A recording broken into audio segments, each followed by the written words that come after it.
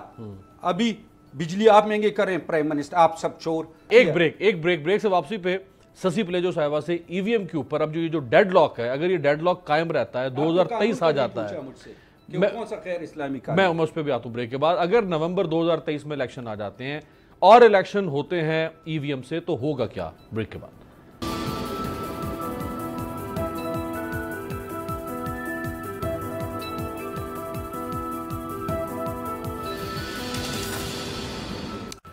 Break کے بعد خوش آمدید. سسی پلیجو صاحبہ، حکومت قانون منظور کروا چکی ہے پارلیمان سے، حکومت الیکشن کمیشن کو کہہ چکی ہے کہ آپ تیاری کریں. بجٹ ریلیز کرنے کی بھی بات ہو رہی ہے کہ جو ای وی ایم کی تیاری، خریداری، ٹریننگ کے لیے. اب حکومت اگر کہتی ہے کہ الیکشن ہوگا تو اسی سے ہوگا ورنہ نہیں ہوگا، پھر کیا آپشن ہے آپ کے پاس؟ صاحب، چیئرمین بلاول بھٹو زرداری صاحب اس حوالے سے پہلے بھی لائحہ عمل کے حوالے سے وہ کہہ چکے ہیں. ضرور اپوزیشن کی ساری پارٹیز پھر ملیں گی، پھر بیٹھیں گی.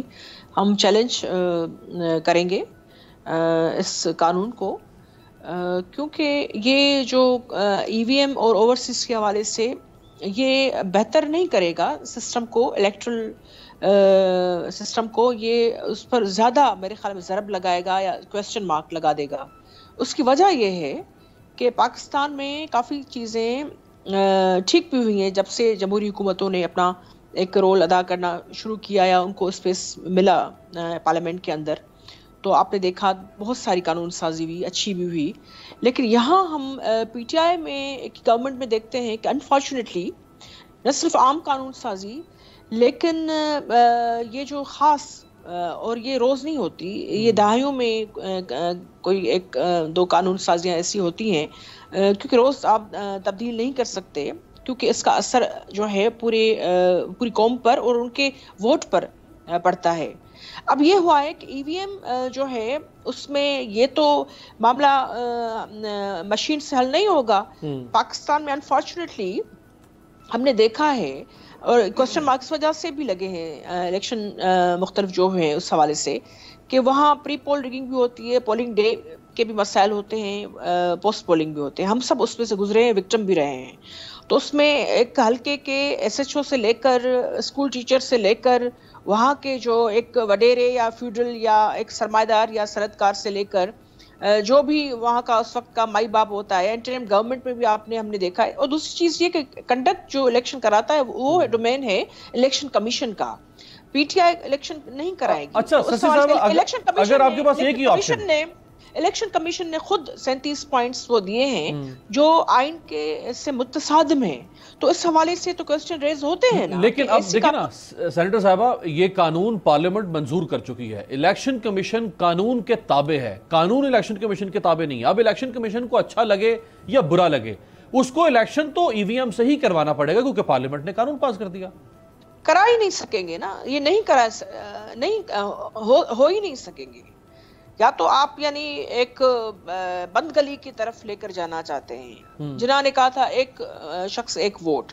پاکستان میں خواتین کے حوالے سے کئی ابھی جو بڑھتے ہوئے ملک ہیں اس کے بنسبت ہمارے یہاں خواتین کو بھی جلدی رائٹ ملا، 70 کی دہائی میں ملا لیکن ملا، اور بہت ساری حوالے سے گریجولی ہم نے ایک ارتقائی اس کو فالو کرتے کرتے چیزوں کو بہتر بناتے، آمریتی ادوار میں لڑتے لڑتے ہم نے جینے کا اور سانس لینے کا جہاں ماحول ہموار کیا۔ ہم سب نے جو بھی جدوجہد میں رہے ہیں، بھلے اس میں پی ٹی آئی کے لوگ بھی رہے ہوں، پیپلز پارٹی ہو، پیپلز پارٹی کی زیادہ قربانیاں ہیں، نون لیگ ہو، جو بھی ہو، اس میں جو ووٹ کا حق ہے وہ اتم ہے اور اہم ہے۔ اس کے ذریعے ہی جو ایک پرچیز سے آپ چنتے ہیں اور وہی آ کر آپ کی آواز بنتے ہیں لوگ پارلیمنٹ میں۔ اب ڈمی نمائندوں کے دور چلا گیا، یہ چیلنج ہو سکتا ہے، یہ چیلنج ہوگا۔ اوورسیز کے حوالے سے بھی ایشوز ہیں، وہ آپ سوال کریں گے تو میں ضرور بتاؤں گی، اور یہ متصادم ہے۔ اچھا یہ بتا دیں، اگر آپ سپریم کورٹ میں چیلنج کرنے جا رہے ہیں آپ لوگ، ابھی کوئی فائنل اس کا کوئی ڈرافٹ نہیں سامنے آیا، آپ جو چیلنج کرتے ہیں آپ کی درخواست، لیکن اگر سپریم کورٹ بھی اس کو ویلیڈیٹ کر دیتی ہے اس بنیاد پر کہ یہ پارلیمنٹ کا پاس کردہ قانون ہے، پھر تو آپ کے پاس قوم کے سامنے کوئی جواز نہیں ہوگا اس الیکشن پہ تنقید کرنے کا۔ امیر صاحب، یہ ہم اور آپ سمجھیں کہ الیکشن کمیشن یہ چاہتے ہیں الیکشن کمیشن بھی ان کی من پسند ہو، اور جو ان کے ہاں میں ہاں ملائے پی ٹی آئی کے لوگ۔ میں صرف خاور صاحب کی بات نہیں کرتی، خاور صاحب کافی حوالوں سے مجھے تھوڑے لگتے ہیں کہ وہ چیزوں کو سمجھنا ضروری جاننا چاہتے ہیں، لیکن جو ان کے ڈیسیشن میکنگ، پالیسی میکنگ میں لوگ بیٹھے ہیں، انفارچونیٹلی وہ ایک دوسرے کی ڈکٹیشن تو لے رہے ہیں لیکن عوام کے پاس اس طرح نہیں جا رہے۔ یہ قانون چیلنج ہو سکتا ہے خود، کیونکہ الیکشن کمیشن خود دعائی دے رہا ہے۔ صحیح، الیکشن کمیشن کی جو بھی رپورٹ سے آپ نے دیکھا وہ لے نہیں کی گئی۔ میں خود کمیٹی کو ہیڈ کرتی رہی ہوں 3 سال تک، پارلیمنٹری افیئرز کو، اس میں اوورسیز کے حوالے سے بھی ریجیکٹ کیا گیا ہے، یعنی ایک طرح سے وہاں تھا کہ ایک ہیک ہو چکا ہے سسٹم، اتنا پیسے خرچ ہوئے پائلٹ پروجیکٹ پہ جس کی پی ٹی آئی نے آخر تک رپورٹ لے نہیں کی۔ الیکشن کمیشن چیختا رہا، ویتنام سے بیٹھا ہوا ایک شخص اس نے ہیک کر لیا سسٹم، اس کی کوئی سیکورٹی نہیں تھی۔ انسیکیورٹی آپ پاکستان کے انتخابی مراحل کو کیسے بنا سکتے ہیں، کیسے کسی کے اس میں حوالے چھوڑ سکتے ہیں کہ کوئی پڑوسی ممالک۔ یہ ایک دو بڑی اہم باتیں آپ نے کی ہیں احسان خاور صاحب۔ دیکھیں ان کے کہنے کا جو لب لباب یہ ہے کہ آپ اور بہت سارے ایسے قوانین پاس کر سکتے ہیں کہ جن قوانین کا اطلاق کسی مخصوص طبقے کے حوالے سے ہو سکتا ہے، لیکن الیکشن کے حوالے سے پورے نظام کو یکسر تبدیل کر دینا، اس کا عمل دخل پوری قوم کے اوپر ہے، اور ملک کی ساری پولیٹیکل فورسز جو سیاسی جماعتیں ہیں وہ اس کے سٹیک ہولڈر ہیں۔ تو آپ اس قانون کو سمپل میجورٹی سے بھلے پاس کر لیں لیکن اس کا یونینیمسلی پاس ہونا ضروری تھا. میں سینیٹر صاحبہ کی بات کا جواب دینے سے پہلے صرف 1 منٹ کے لیے پیچھے جاؤں گا جی, اور میں صرف یہ بات آن ریکارڈ رکھنا چاہتا ہوں کہ میں نے جب یہ سوال پوچھا کہ آپ نے اگر سچ بولنا ہے تو اپنے گھر سے آغاز کریں اور مجھے بتائیں 16 ارب کی ٹی ٹی او کے بارے میں, تو ہمارے جو مسلم لیگ نون کے دوست ہیں انہوں نے ہر بات کی, انہوں نے ویجز کی بات کی, مہنگائی کی بات کی, ویڈیو کلپس کی بات کی. اگر بات نہیں کی تو 16 ارب کی بات نہیں کی. Please put it on record کہ سچ بولنا بہت مشکل کام ہے, آپ لوگ سچ سے بھاگتے ہیں. Let's put it on record. میں نے 16 ارب کی بات کی جو آپ نے نہیں سنی. سنی جی نہیں. اب میں اب اس پہ آتا ہوں. آپ نے کہا کہ آپ ان کو بند کر دیں. آپ تو کہتے ہیں عدالتوں کی رینکنگ اوپر ہے نیچے ہے. آپ لوگ جواب تو دیں کہ اگر کسی شخص کے ملازمین کے پاس 16 ارب روپے آئے ہوں تو کیا یہ منی لانڈرنگ نہیں ٹی ٹی او سے منگائے ہوں. لیکن میں ذرا ای وی ایم کی بات پہ آنا چاہتا ہوں. دیکھیں آپ نے یہ کہا کہ یہ جو آپ نے تخصیص کی کہ اگر ایسا بل ہو تو ایسے ہونا چاہیے. آئین کے اندر جہاں جوائنٹ سیشن کی پروویژن ہے, ایک تو آپ وہ پڑھ لیجئے پہلی بات کہ وہ کوئی لمیٹیشن لگاتی ہے یا نہیں لگاتی. دوسری, اور کوئی لمیٹیشن نہیں ہے, آپ کوئی بھی بل لے کے جا سکتے ہیں جوائنٹ سیشن میں. دوسری بات یہ ہے کہ ڈائلاگ امیر صاحب تب ہوتا ہے جب دوسری طرف سے لوگ ایشوز کے اوپر بات کرنے کو تیار ہوں, جب وہ یہ کہیں کہ ہم الیکٹرانک ووٹنگ کو لے آئیں, آٹومیشن کو لے آئیں, ٹیکنالوجی کو لے آئیں, لیکن ایسی ٹیکنالوجی نہیں, ہمیں ویسی ٹیکنالوجی چاہیے. یا ہمارا یہ خدشہ ہے, اس خدشے کو آپ کیسے دور کریں گے, اس کی ہیکنگ کو آپ کیسے پریونٹ کریں گے. جب بات ایشوز کے اوپر ہو تو ڈائلاگ ہو سکتا ہے, بات چیت آگے بڑھ سکتی ہے. لیکن اگر ایک طرف سے بیٹھے لوگ یہ کہیں کہ ہم نے تو ٹیکنالوجی کو بھی انکار کرنا ہے, ہم نے الیکٹرانک ووٹنگ کو بھی انکار کرنا ہے, اور ہمیں مشین کو ہاتھ لگاتے ڈر لگتا ہے, تو کیسے ڈائلاگ ہوگا. اور پچھلے پوری آپ کے سامنے ہسٹری ہے, ہمارے الیکشنز کی کریڈیبلٹی آپ کے سامنے ہے, اور اس کے باوجود کبھی اپوزیشن کی کسی جماعت نے انتخابی اصلاحات پہ سنجیدگی سے غور نہیں کیا. اب اگر انہوں نے سال اس پہ غور نہیں کیا تو کیا کرے حکومت. اس بلیک میلنگ میں آ جائے کہ ہم انتخابات کو نہیں ٹھیک کرتے, ہم اصلاحات نہیں لائیں گے, کیونکہ ان لوگوں نے تو بات نہیں کرنی, ان لوگوں نے تو اس کو آگے لے کے نہیں جانا. تو پھر کیا ہم یہ چھوڑ دیں انتخاب کو شفاف بنانے کا جو ایجنڈا ہے ہمارا؟ یہ ایسے نہیں ہو سکتا. اور آپ جب الیکٹرانک, دوسری بات آپ نے یہ کی کہ عدالت بالکل ان کا رائٹ ہے, الیکشن کمیشن بھی جانا چاہے, اپوزیشن بھی جانا چاہے, عدالت میں جائے. جو قوانین کی انٹرپریٹیشن ہے وہ عدالتوں کا حق ہے, اس میں کوئی کسی کو اعتراض نہیں. لیکن یہ ایسی ٹیکنالوجی ہے جو سال سے دنیا میں چل رہی ہے. یہ کوئی ایسی چیز نہیں ہے جس کی آج ہم نے بیٹھ کے ایجاد کرنی ہے اور اس کے اندر کئی سال چاہیے. اچھا حسان بھائی, تو اویلیبل ہے. میں آپ کو ایک مثال یہ فرمائے گا, حسان بھائی ایک ضمنی سوال, کوئی پروبیبلٹی ایسی ہے کہ الیکشن پرانے نظام سے ہو یا 2023 کا election by hook and crook ہر حال میں ای وی ایم سے ہی ہوگا؟ دیکھیں حکومت کا موقف اس پہ بڑا واضح ہے. 2023 کا الیکشن الیکٹرانک ووٹنگ مشین کے ذریعے ہوگا اور ہونا چاہیے, اور الیکشن کمیشن آف پاکستان کو اس کی تیاری کرنی چاہیے. رائٹ. افریدی صاحب, سر بجائے یہ کہ آپ کہیں گے بھائی بھاڑ میں جائے تمہاری ای وی ایم, نہیں مانتا میں اس کو, یہ کرنے کے بجائے جہاں پہ آپ کو ای وی ایم میں نقص, لوپ ہول, گڑبڑ, فراڈ نظر آ رہا ہے, آپ کے پاس 2.25 سال ہیں, آپ اپنا بل لے کر آ جائیں اور کنسنسس کے ساتھ اس میں بہتری کروا دیں. آپ یہ بہتر نہیں ہے؟ آپ نے بہت اچھی بات کی. یہ مشین اور یہ الیکشن اس طرح ہے جیسے ہمارا سینٹ, ہم نے آپ کو بتایا الیکشن ہوا تھا نا کہ ہم 64 آدمی تھے اور پھر 50 رہ گئے. ٹھیک ہے, آپ نے قانون سازی کی بات کی اور مجھے اچھی لگی کہ پارلیمنٹ نے قانون سازی کی, سینٹ نے بھی پاس کیا, اور الیکشن کمیشن جو ہے وہ پابند ہے کہ کرے. یہ جو آپ نے پہلے والی بات کی کہ لوگ یہ بول رہے ہیں, ادارے یہ بول رہے ہیں, میرے بھائی نے کہا سب ایک پیج پہ ہیں. جب قانون و آئین سب کچھ ختم اور سب ایک پیج پہ آ جائیں کہ ہم سب نے اقتدار کو لوٹنا ہے, تباہ کرنا ہے اس ملک کو, جیسے پی ٹی آئی کے ممبروں نے جو لوٹ و کسوٹ کی کہ اسٹیبلشمنٹ ہمارے ساتھ ہے, ہم سے کوئی پوچھے گا بھی نہیں, ہم جو بھی کرپشن کریں گے, ہم جو بھی چوری کریں گے, ہم جتنی چوری کریں گے ہم سے کوئی پوچھے گا نہیں, اور ہم نے ادھر بیٹھا ہے اور 10 سال اقتدار کرنے یا 50 سال کرنا ہے. کچھ فیصلے جو ہے انسان سوچتا ہے یہ ملک ہے ہمارا پیارا ملک ہے, اس کی آزادی اور اس کی ترقی جتنی میری اوپر فرض ہے اتنی پی ٹی آئی پہ بھی فرض ہے, ہر آدمی پہ فرض. ہم اگر بولیں کہ مشین میں ہم آ کے باہر سے ووٹ لے لیں گے, یہ نہ مشین پہ ووٹنگ. آج میں آپ کے پروگرام میں ایک بات کروں پھر میرا یہ کلپ چلانا. یہ جتنے ان کے پہلے والے تھے نا آئنسٹائن والے 10 سال اور 20 سال اور پاکستان کو جو ہے یورپ اور نیا پاکستان اور یورپ لندن باہر تھے, ابھی جو ہے روٹی کے لیے گیس, دوپہر کے کھانے کے لیے گیس. ایک چیز آپ بھی بہت خیال کریں, مہمانوں کو نہ بلائیں کہ ان کو روٹی دے سکے, گیس ہوگی کہ نہیں, بجلی ہے کہ نہیں. اور اس مشین کو چلانے کے لیے ہمارے فاٹا میں 80% ایریا میں بجلی بھی نہیں ہے. پاور بیک اپ ہوگا, وہی کہہ رہا نا, پاور بیک اپ ہوگا, اس کے لیے جو ہے جنریٹر لگائیں گے. وہ آپ کی ہیڈک تو نہیں نا, وہ الیکشن میں وہی تو بتا تو رہا ہوں نا, گھر اچ دانے نہیں تھی بی بی سندرے آکڑے ہیں, یہ گانے گا رہے ہیں اور گھر میں روٹی نہیں. بہت بہت شکریہ احسان خاور صاحب, عباس آفریدی پلیجو صاحبہ. ایک بریک پہ جاتے ہیں, بریک کے بعد واپس آئیں گے. محسن پاکستان ڈاکٹر عبدالقدیر خان صاحب کی صاحبزادی ڈاکٹر دینا ہمارے ساتھ ہوں گی. آپ کو یہ جان کے حیرت ہوگی کہ محسن پاکستان کے بنائے ہوئے ایک ہاسپٹل ٹرسٹ کے اوپر قبضہ ہو چکا ہے. بریک کے بعد.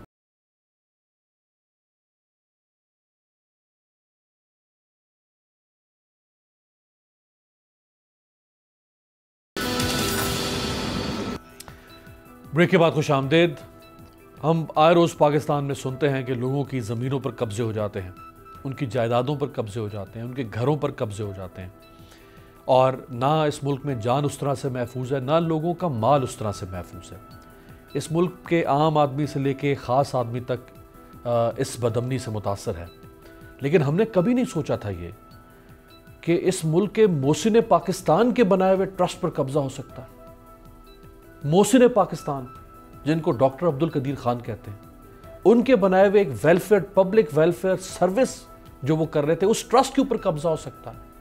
اور ابھی ان کے انتقال کو, ابھی تو ان کی مٹی خشک نہیں ہوئی, ان کی تربت کی مٹی خشک نہیں ہوئی, اور آج ہمیں آپ کے سامنے اس پروگرام میں بات کرنی پڑی ہے ڈاکٹر عبدالقدیر خان صاحب کے بنائے ہوئے ٹرسٹ کے اوپر جس طرح سے قبضہ ہو رہا ہے. اور کسی کو کوئی پرواہ نہیں ہے اس ملک کے اندر. شاید ان کی زندگی میں ان کی کسی نے پرواہ نہیں کی, تو ان کے جانے کے بعد ان کے ٹرسٹ کی کیا پرواہ ہوگی.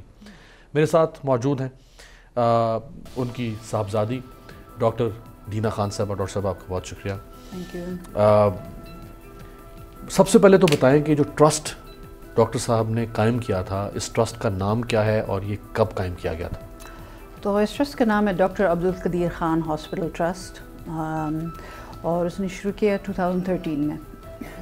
اس کی یہ جو ریٹائرمنٹ کے بعد اور ہاؤس ارسٹ کے بعد اس کی انٹرسٹ ہمیشہ تھے ایجوکیشن اور ہیلتھ کیئر میں, اور especially free health care for the poor. تو اس نے یہ ہاسپٹل ٹرسٹ کو اسٹارٹ کی. اور یہ کہاں بنایا ہاسپٹل انہوں نے؟ یہ لاہور میں, کلوز ٹو دادا دربار اینڈ مینار پاکستان. اچھا.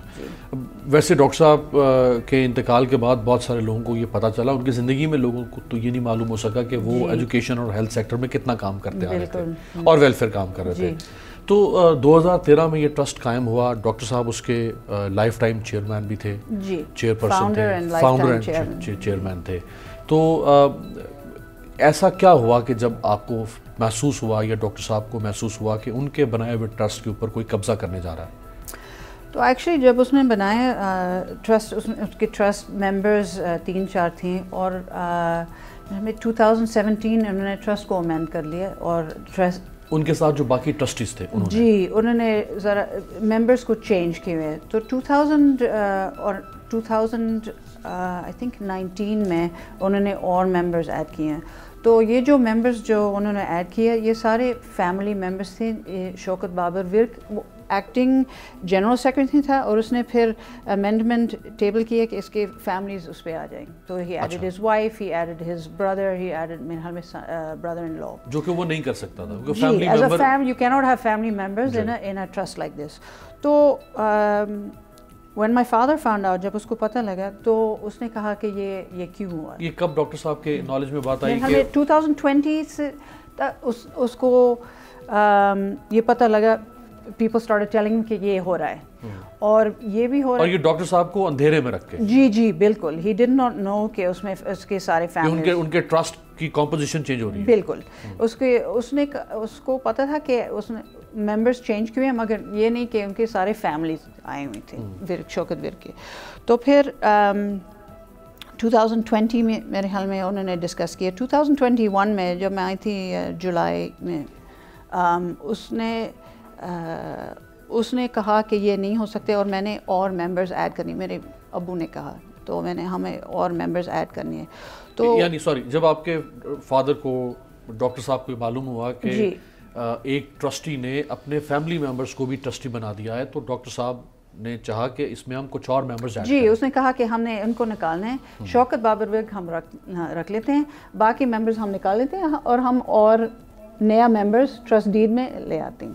تو اس نے نیا امینڈمنٹ لکھوا دیا ڈاکٹر صاحب نے. اور اس نے مجھے کہا کیونکہ اس وقت وہ ہسپتال میں تھی, اس نے مجھے کہا کہ پلیز اس کو شوکت بابر ورک سے سائن کروا دیں. ٹھیک ہے. تو Shaukat Babar Virk came to our house اور میں نے اس کو یہ امینڈڈ ٹرسٹ دکھا دیا اور میں نے کہا کہ ڈاکٹر صاحب کہہ رہے ہیں کہ آپ اس پہ سائن کر لینا. اس نے کہا کہ میں نہیں کر سکتی ہوں کیونکہ یہ ٹرسٹ ممبرز جو آپ نے لکھا ہے یہ میری میں اس کے اوپر اگری نہیں کرتی ہوں تو میں نہیں کر سکتی ہوں. تو میں نے کہا کہ بالکل ٹھیک ہے, اگر آپ نہیں کرتے پھر میں ڈاکٹر صاحب کو بتا دیتی ہوں کہ آپ نے سائن نہیں. لیکن وہ اپنے فیملی ممبرز کو انکلوڈ کرنے پہ اگری کر رہا تھا.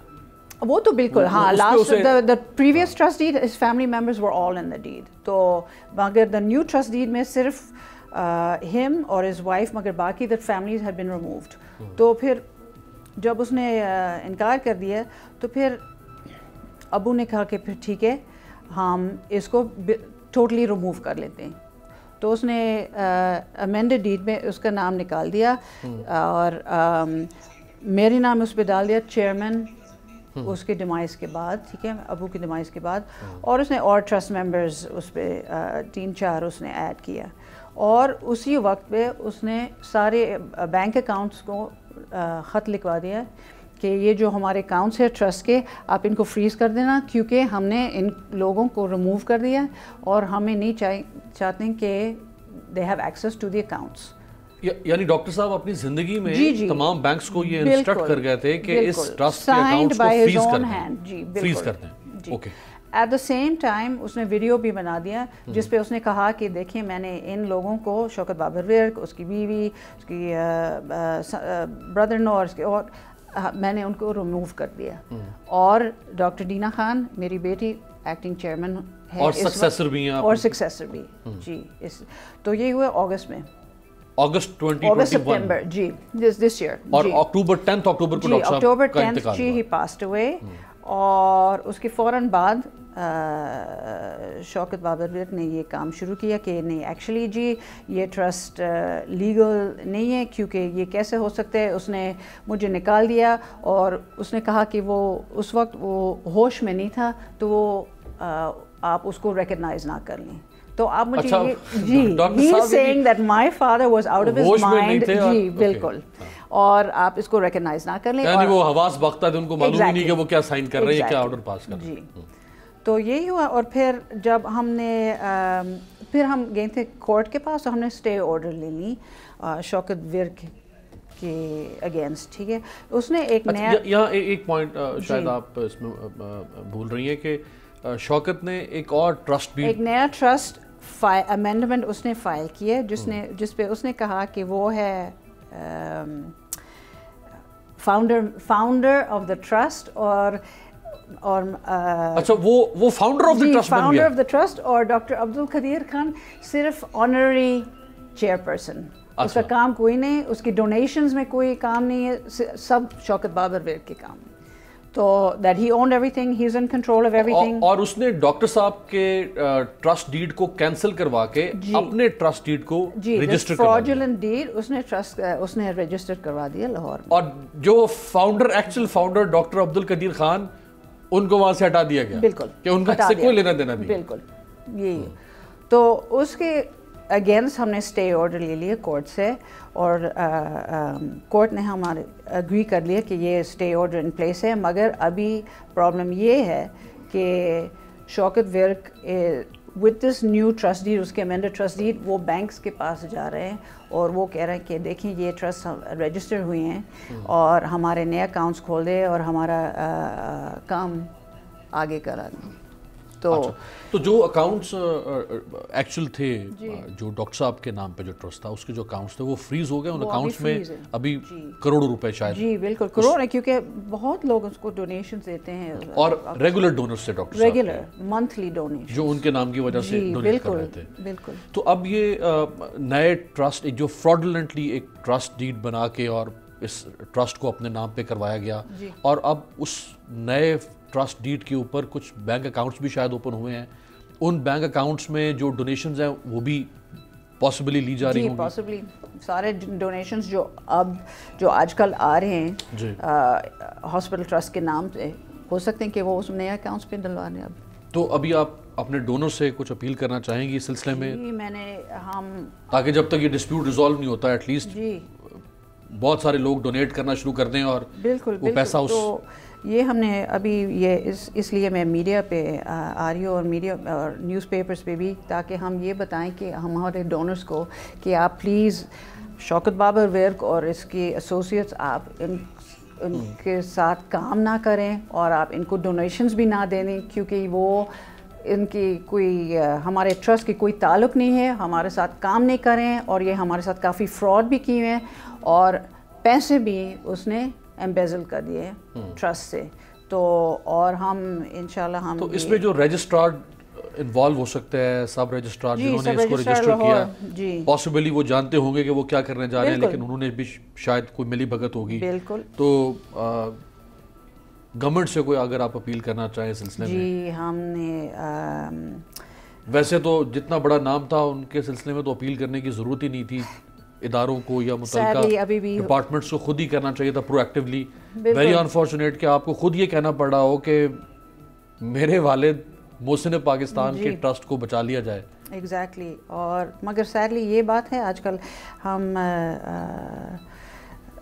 کمشنر کے پاس گئی تھی, ڈیپیوٹی کمشنر کے پاس بھی ہم بہت سے لوگ سے بات کی ہوئی ہیں. ابھی انشاءاللہ کچھ نہ کچھ ہو جائے گا, مگر ابھی ہم ذرا انتظار کریں کہ اب کیا ہو سکتا ہے. ہم کورٹ پہ گئے تھے, ہم سول کیس بھی فائل کر رہے ہیں, نیب کے پاس بھی گئے ہیں, ابھی ہائی کورٹ کے پاس بھی گئے ہیں, سپریم کورٹ پہ جائیں گے, دیکھ لیتے ہیں. کیونکہ یہ جو ورک کر رہا ہے میرے ابو کے نام کے ساتھ, یہ تو ہم ایکسیپٹ نہیں کر سکتے ہیں. یہ جو اس کی ایک رسپیکٹ کی بات ہے, اور یہ بہت بہت شکریہ ڈاکٹر دھینا خان صاحبہ, محسن پاکستان ڈاکٹر عبدالقدیر خان صاحب کی صاحبزادی. اور عمران خان صاحب, آپ کو اس پہ نوٹس دینا چاہیے, چونکہ یہ لاہور میں سب کچھ ہوا ہے, تو چیف منسٹر پنجاب ایون یہ جس قسم کا معاملہ ہے, اگر ڈاکٹر عبدالقدیر خان صاحب اپنے انتقال کے چند ہفتوں کے بعد اپنے چھوڑے ہوئے اثاثے کی یہ ریاست ان کی حفاظت نہیں کر سکتی ہے, اور اس ملک میں اتنا بڑا فراڈ ہو سکتا ہے, تو پھر اس ملک میں ایک عام آدمی, ایک مڈل کلاس آدمی, اس کی جان و مال یا اس کے اثاثے یا اس کا ٹرسٹ یا اس کی پراپرٹی یا اس کی عزت, اس کی ناموس کیسے اس ملک میں محفوظ رہ سکتی ہے؟ ہاں سالوں بیت گئے ہوتے تو یہ واقعہ اس طرح کا کوئی سامنے آتا تو شاید اس کے لیے کسی قسم کی کوئی گنجائش ہو سکتی تھی. ابھی تو ڈاکٹر صاحب کو گئے ہوئے 1 ماہ بھی نہیں گزرا تھا کہ اس طرح سے ان کے چھوڑے ہوئے ٹرسٹ کو, اور ٹرسٹ بھی ایک ویلفیئر, ایک ہاسپٹل ہے, یہ کوئی ان کی ایسی کوئی ان کا کوئی محل نہیں ہے, ان کی کوئی فیکٹری, کوئی لیوش پراپرٹی ایسی نہیں ہے جس کو کوئی ہتھیانا چاہتا ہے.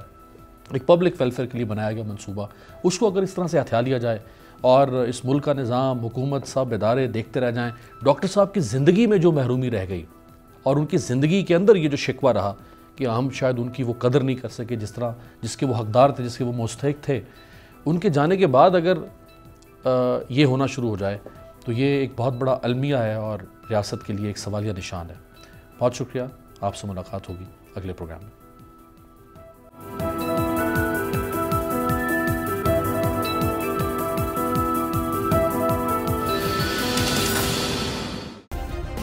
سبسکرائب کریں اور بیل دبائیں تاکہ کوئی خبر رہ نہ جائے.